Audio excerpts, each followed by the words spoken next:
It was on Monday, shortly after President Trump had formally signed the first phase of the peace deal for Gaza, that Ukraine's President Volodymyr Zelensky took to social media to publicly praise him. And he openly called on him to galvanise that energy, that momentum, to turn his attention to stopping Russia attacking his country. He urged President Trump to apply peace through strength. On his way back to Egypt, Mr. Trump told reporters he might not allow Ukraine to use its Tomahawk missiles, which would allow Kyiv to strike as far as Moscow against Russia's military targets, supply, logistics centres, and also to restart the full weapons programme to help Ukraine defend its skies, something that had been paused and limited since the Trump administration took over. Now, that seemed a possibility. There was a degree of hope amongst Ukrainian diplomats.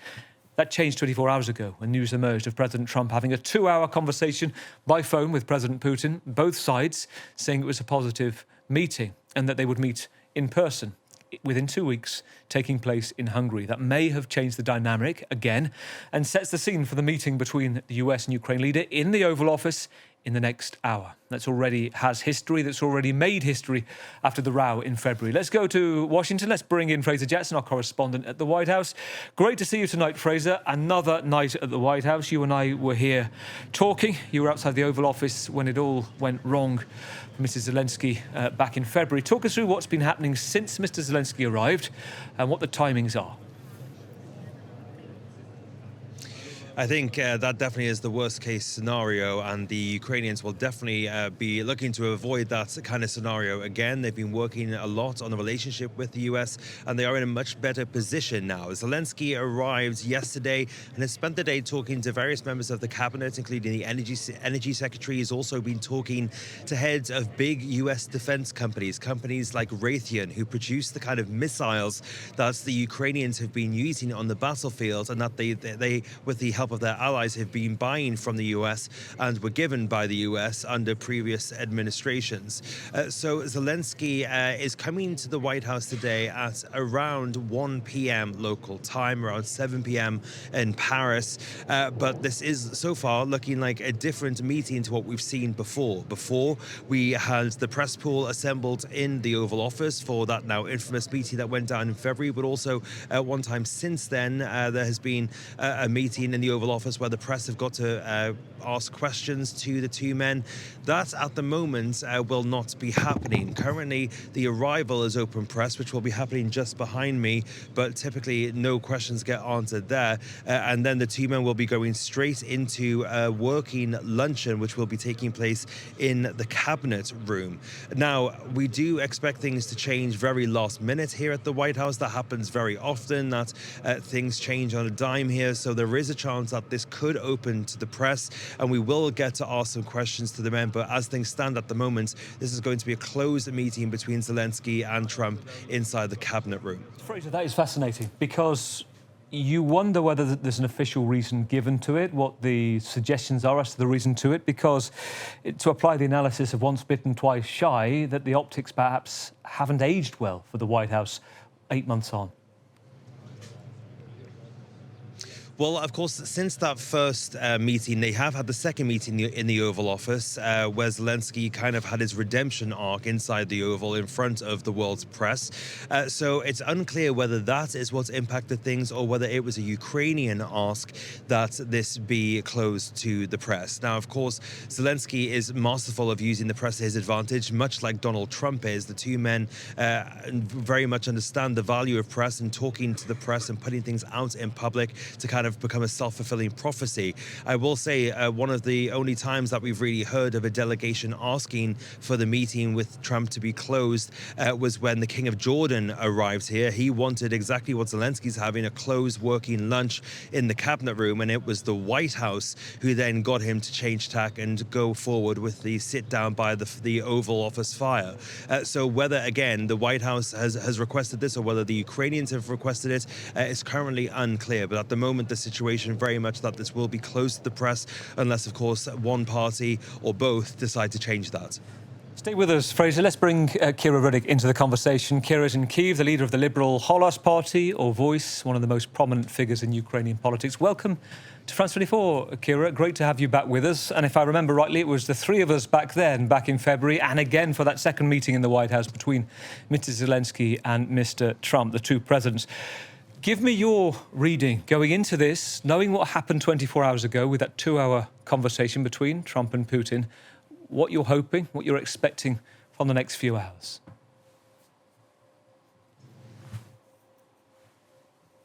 Well, obviously, we hope that this meeting will go much, much, much better than the one that we both were witnessing previously. However, given the previous relations with the United States and previous actions when we have received necessary weaponry, I will be rather relieved if there will be no comments after this meeting. Because if we look back, we will see that there was not an announcement that Patriot missile systems are already in Ukraine. Russians were able only to witness them when they were taking down Russian missiles. Same was happening with the fighter jets that we were desperately needing, and it was announced that there is a decision made, but nobody actually knew when and where they would appear. And right now they are protecting our sky. So for everybody's sake, I really hope that if the decision about the Tomahawk missile systems is being made, then Russians would only learn about it after the successful attacks on their military facilities. And of course, the publicity will know it at that time. So the biggest question right now is, was the call with Vladimir Putin impactful on President Trump's decision-making? And at this time, is he still in the mood to believe the illusions of Russian dictator who has not given President Trump anything since the beginning of full-scale invasion and since the beginning of Trump's presidency, and right now is honestly making him look bad and look weak? Does President Trump have leverage now? It feels like the last meeting in Alaska, that was very hard to read what the leverage would be, and both men went away and it seemed to go cold. And we got that sense, didn't we, through social media, the public diplomacy of President Trump saying that, he's essentially tagging me along, that ultimately it's tapping away and nothing will happen. Now with the Tomahawk saying to the press on the plane on the way back from Egypt, we might not. Some analysts saying actually he's deliberately using that as a negotiating tactic. How do you see it? It could be a negotiating tactic, obviously, but the question is, why is President Trump agreeing to a meeting with Putin without any preconditions? Because beforehand, he left the meeting in Anchorage saying that there would be a meeting between Trump, Putin, and Zelensky, or Putin and Zelensky, and it turned out that Russia didn't have any of that in mind. It seemed that President Trump was pushing towards ceasefire. Nothing of that have happened. So right now, Putin is just trying to win some time. A couple of weeks more would be substantial for him. And President Trump seems to go along with that. We just hope that at some point he will get annoyed at it, especially given that it's not only Ukraine and Russia who are watching, or even the France and United States. All those countries who are shaking hands in meetings in China, they are also watching very closely of how President Trump will be reacting. And I think that is the most important. I don't anticipate any major breakthroughs done at the meetings between Trump and Putin. However, I think it will lay some ground to the meeting of Trump and Xi Jinping. I think what he learned in Middle East was that you shouldn't be talking to the people who seem to be aside. You should be talking to people who are standing behind one of the sides and talking to people who are sponsoring, who are actually making the decisions. I hope here he will also realize that China has a substantial influence on how the war is going. And if you are able to agree with China and perhaps India, then you can actually hit Russia where it hurts. But aside of this, let me make it very clear that as of right now, President Trump has not put any pressure onto Russia. Ukraine has done everything by the book. We have done everything from our side, including voting in the parliament for the rare minerals deal, including agreeing to unconditional ceasefire, including Zelensky agreeing to meetings with Putin, whatever is offered, including us, our delegation coming to Istanbul to meet with Russian delegation. But there has not been any pressure put onto Russia. And right now is time to do that, obviously. So President Trump has not used any of his cards, using his words, that he seemed to be having. Listening to Kira, Fraser, very interesting point Kira's raising, particularly about China. It speaks to the wider geopolitics, because ahead of this visit, the US Treasury was talking about European allies establishing with Ukraine this so-called sort of Ukraine, they call it Victory Fund, to which I think I'm right in saying that they were using some of the money from Chinese tariffs, basically, potentially to bankroll Ukraine's weapons. This is the tariffs. I think one alternative Trump's called it is the Russian oil tariff. Talk us about this plan.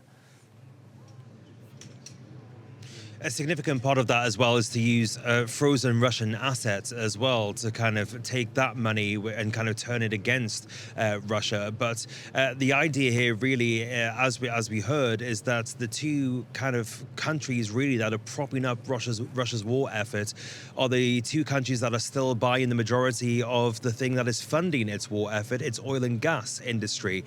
So Donald Trump, of course, has already spoken to the Indians. Prime Minister Modi has said that he's not going to be buying any more Russian oil and gas going forwards.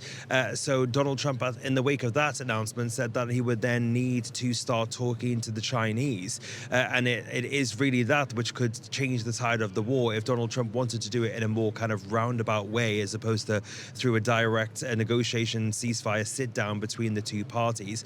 So effectively would force Vladimir Putin's hands and make him come to the table, because he wouldn't be able to fund this war anymore. And in the meantime, the money that the US says it can get from tariffs and also from the Russian frozen assets would be used to help fund the Ukrainian side of the war by buying more weapons, which again would be put back into the pockets of US defense companies like Raytheon and Lockheed Martin, the very companies that Volodymyr Zelensky has been meeting with while he's been here. Kira, Fraser's point about India and China being those key players. If you look at the figures, with Russia struggling at the moment with its oil, with its gas, with some independent suppliers having problems. Again, Ukraine drones targeting refineries, and that's where the Tomahawk comes in as well. We're told, analysts saying that actually that would be a key aim for Ukraine, to try to hit more refineries. Listen to this figure. New Delhi, between 2022 and 2025, India accounting for 38% of Russian crude oil, 19% of Russian coal. To Fraser's point, considering this a big step, having Narendra Modi saying we won't buy any more, do you see President Trump is making a big difference, that transactional geopolitics is changing the game in Ukraine? We, of course, appreciate all the promises and all the statements, but we will believe it when we see it. Because the truth is, Gavin, if you look at the situation here on the ground in Ukraine, after everything that we know happened geopolitically, after the things that happened in the White House in spring, after meeting in Anchorage, after all the negotiations, after what happened in the Middle East, the truth is, here on the ground, things didn't change much. Russia keeps attacking us. People have gotten some hope by President Trump's statements that right now only led us to the very, very complicated winter. You see that Russia continues attacking our energy infrastructure and trying to weaponize winter against people. We have experienced energy and water outages in Kiev over the last week.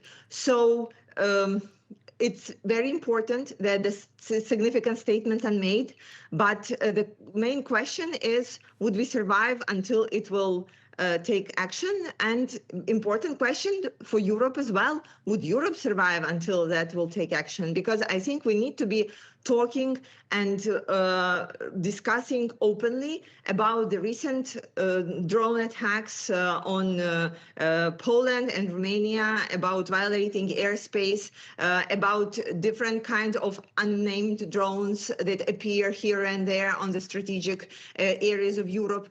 And it shows you clearly that Putin not only doesn't have any intention to end the war, but that he sees an opportunity to expand it and to threaten Europe more.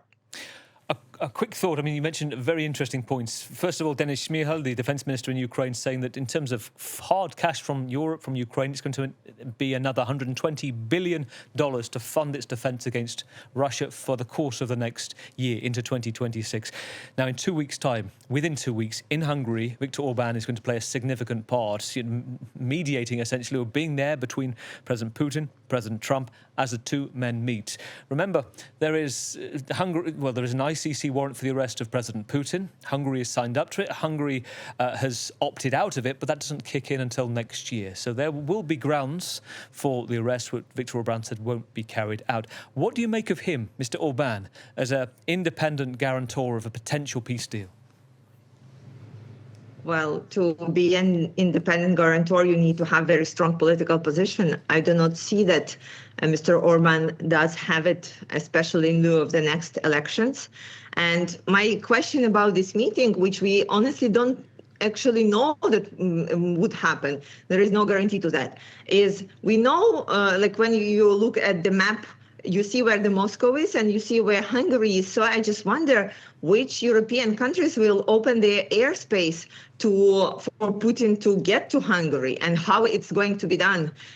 Because I don't see right now many European leaders stepping up and saying, oh, yes, we are willing to do that, to open it for the international terrorist and to allow him to be where ICC obviously will not arrest him.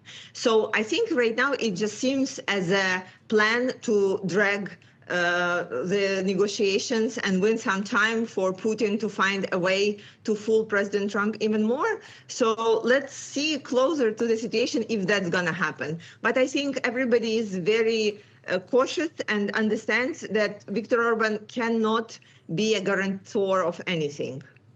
Kira, it's always good to talk to you. It's always good to get your context. Kira Rudik, leader of the Golos party, the liberal opposition in Ukraine. We will speak to you soon, and we will keep an eye out on the coming hour. Fraser, thank you as well. We'll keep an eye out what's going on, what is accessible to the press, and come back to you as and when we know. Fraser Jackson, our correspondent in Washington.